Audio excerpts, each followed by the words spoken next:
I am Jim Correll. I'm 69 years old. I have lived in Hickory, North Carolina for approximately 35 years. We have 4 children totally. I have 2 sons, 48 and 44. They both live in Raleigh area. And then I have, with Liz, we have a daughter, lives in Boston. She's 35. And a son lives in Charlotte and his wife, and he's 32.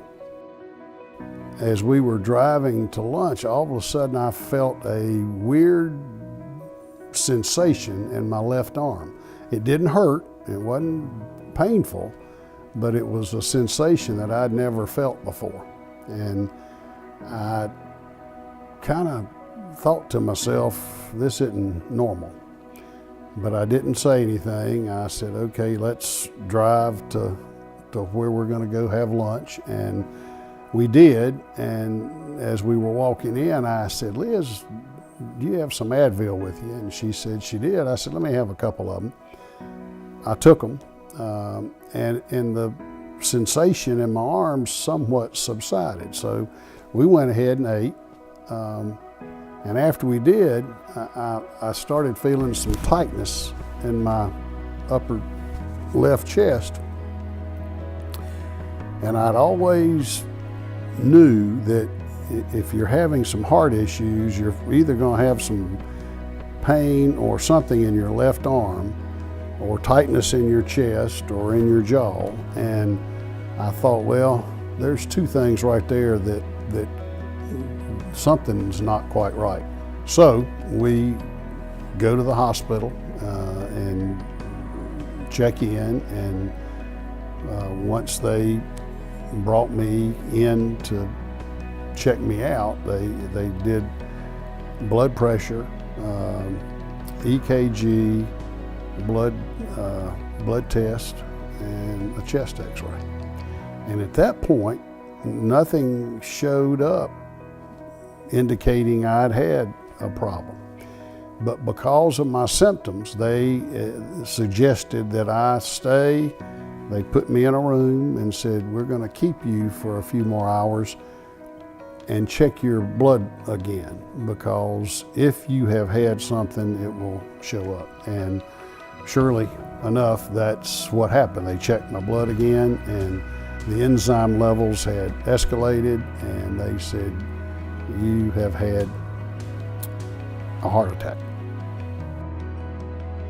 So we went into another room, and they brought Liz in there. And he said, okay, here are your pictures of your heart. And here are 4 blockages. And where these blockages are located, we cannot do stents. And I said, okay, what does that mean? What are the options? And he said, bypass surgery, open heart surgery. And I said, well, how soon can we do that? He said, tomorrow. I couldn't absorb the rest of what was happening. I couldn't understand he was having open heart surgery, that it was that serious. Like I say, all of that happened so quick, I didn't have time to really get scared or concerned. On the day that the doctor told us that Jimmy was going to have open heart surgery, it was the worst day of my life. I mean, I went into, I say shock, but I didn't want him to know. I kept thinking, no, this is not the way it's supposed to go. And I kept thinking, I cannot live without this man. I was very, very fortunate. I think with medical science, the way it has improved over the years, I'm just extremely thankful and appreciative for all that the American Heart Association does in helping with the advances in medical science. As far as the American Heart Association is concerned, we have been to probably 6 of the American Heart Balls in Catawba Valley, and have enjoyed them thoroughly, and never knowing that I could possibly be one that's featured survivor. Since this event took place, every day is a holiday, every day is a birthday, every day is Christmas, because every day is important.